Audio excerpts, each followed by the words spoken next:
Good to be here with you. So 4 years ago, President Trump ran on a promise to put a stop to America's endless wars.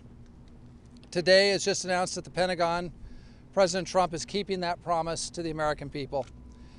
President Trump understood that the way to end those wars was to adopt a peace through strength approach to the world.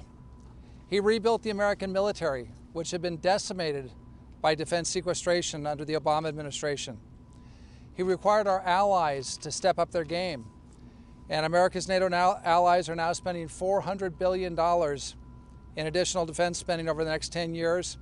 And they've contributed more troops to conflict zones in places like Iraq and Afghanistan.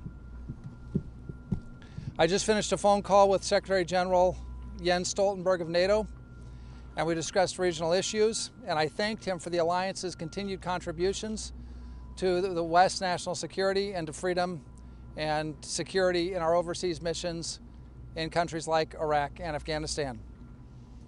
President Trump empowered our great armed forces to defeat 100% of the ISIS caliphate. That caliphate was the size of Great Britain, stretching across Syria and Iraq when President Trump took office. And he authorized the daring nighttime raid that brought justice to the founder and cruel leader of ISIS, Bakr Abu al-Baghdadi. Under President Trump, the U.S. military and intelligence services have wiped out most of the al-Qaeda leadership, striking that organization which perpetrated 9/11 in Mali, Yemen, Afghanistan, Syria, and other locales. President Trump's resolve and America's strength has also led to peace in the Middle East.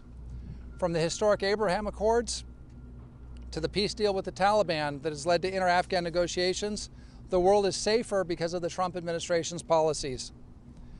Moments ago, Acting Secretary of Defense Miller announced major troop reductions in Afghanistan and in Iraq. Effective January 15, 2021, American troops in both countries will go to 2,500 personnel. Those troops will defend our embassies and the other agencies of the U.S. government doing important work in those countries. They'll enable our American allies in their important missions in those countries. They'll defend our diplomats, and they'll deter our foes. By May, it is President Trump's hope that they will all come home safely and in their entirety. I want to reiterate that this policy is not new. This has been the President's policy since he took office, and it's a policy that I talked about specifically with these numbers at the University of Nevada, Las Vegas in October.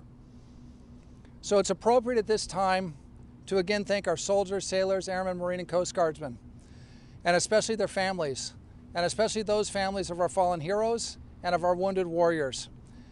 They've made tremendous sacrifices for the fight against terrorism and to keep our country secure. They're simply the best men and women this country has to offer.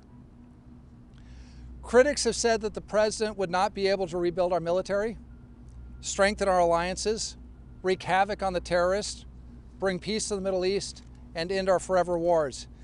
Yet he has done that and positioned us to win the coming great power competition.